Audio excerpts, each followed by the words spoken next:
Sometimes, the richest people are the ones with the emptiest hearts, until a child teaches them what true wealth really means. If that line moved something inside you, wait until you hear the whole story. Before we dive in, make sure to hit that like button, subscribe, and turn on notifications, because this story, the story of a young billionaire and a little girl who changed his life, will remind you that money can build empires, but love builds souls. Chapter 1, The Billionaire with an Empty Heart. Ethan Miles was only 28, but he had already achieved what most people could only dream of. He was the CEO of Miles Technologies, a global company known for its innovation and success. His face was on magazine covers, his mansion overlooked the ocean, and his garage looked like a car showroom. To the world, Ethan had it all: wealth, fame, power. But behind those cold glass walls of his penthouse, Ethan lived alone. His parents had died in a plane crash when he was 17, and his only family was the echo of their absence. He poured all his pain into work, building an empire brick by brick, thinking maybe if he became successful enough, the emptiness would fade. But it didn't. Every night, he came home to silence. The sound of his own footsteps reminded him that despite everything he had no one to share it with. No laughter. No warmth. Just trophies and numbers. One rainy evening, while driving through the city after a business event, Ethan's car stopped at a red light. That's when he saw her, a small girl in a wheelchair sitting under a broken bus stop shelter, soaked in the rain. Her clothes were torn, her hair matted, but her eyes shone brighter than any diamond he owned. She wasn't begging. She was holding a small, worn-out book and reading under the dim streetlight. Something about her pulled at him. Chapter 2, The Girl at the Bus Stop. Ethan couldn't just drive away. He parked his car, stepped out, and walked up to her with an umbrella. "Hey there," he said softly. "You'll get sick sitting in the rain."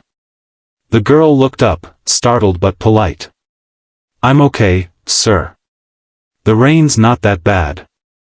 Her voice trembled slightly, but she smiled, a smile that carried more strength than pity. Ethan noticed the bruises on her hands, the wheels of her chair rusted, the pages of her book soaked. "What's your name?" he asked. "Lila," she said. "Lila Carter." "Where's your home?" She looked away.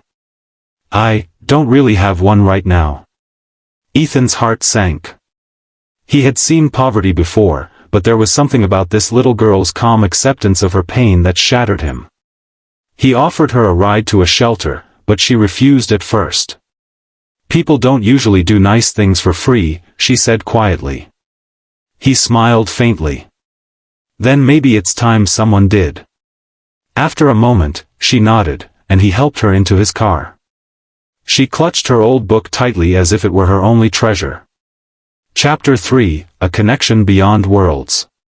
Ethan drove her to a nearby diner. He ordered her a warm meal, but she didn't eat immediately.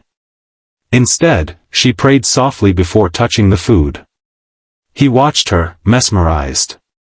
When he asked about her story, she told him bits and pieces. Her mother had passed away 2 years ago, and her father had abandoned her long before that. She'd been in a wheelchair since birth. The only thing her mother left behind was that old book, a collection of poems and notes about hope, faith, and love. "I read it when things get hard," she said.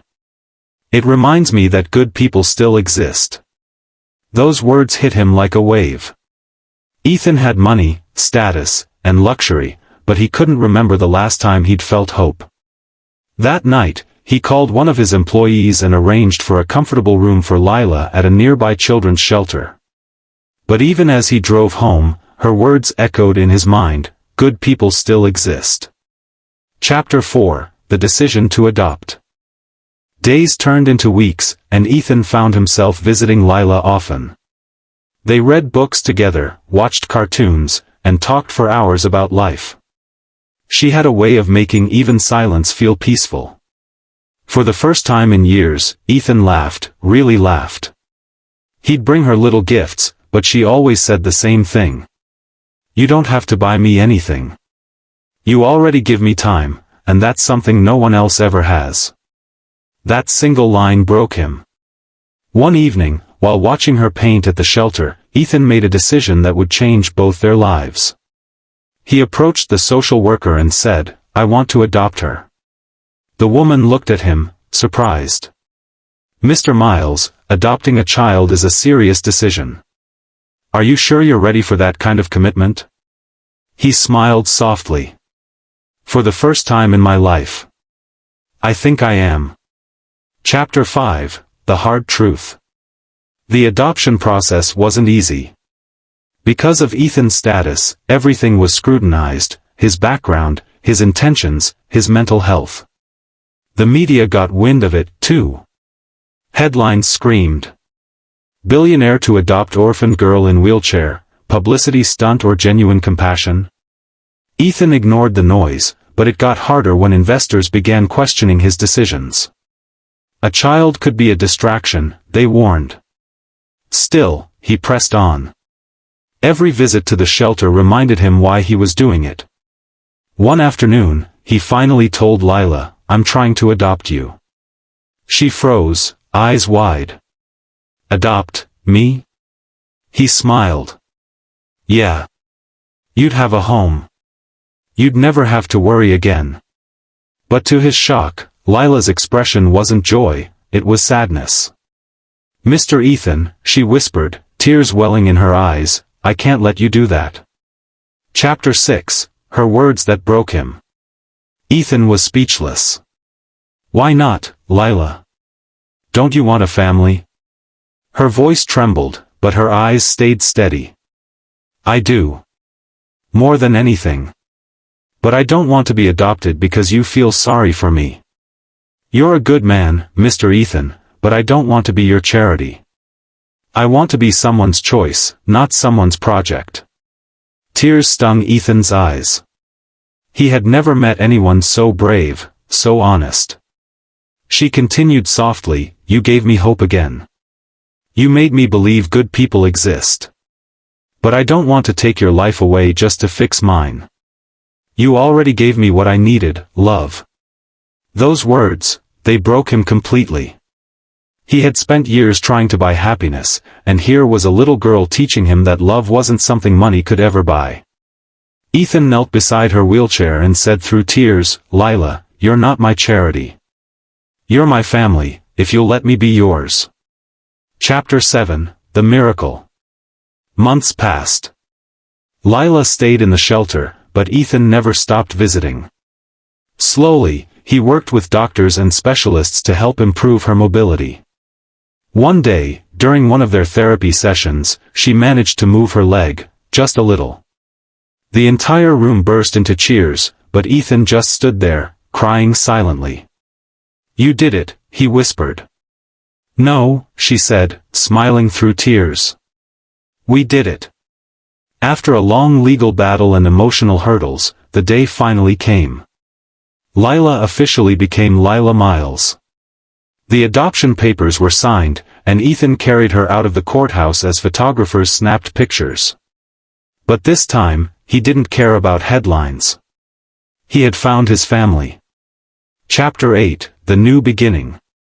Ethan transformed one of his mansion's rooms into a cozy art studio for Lila.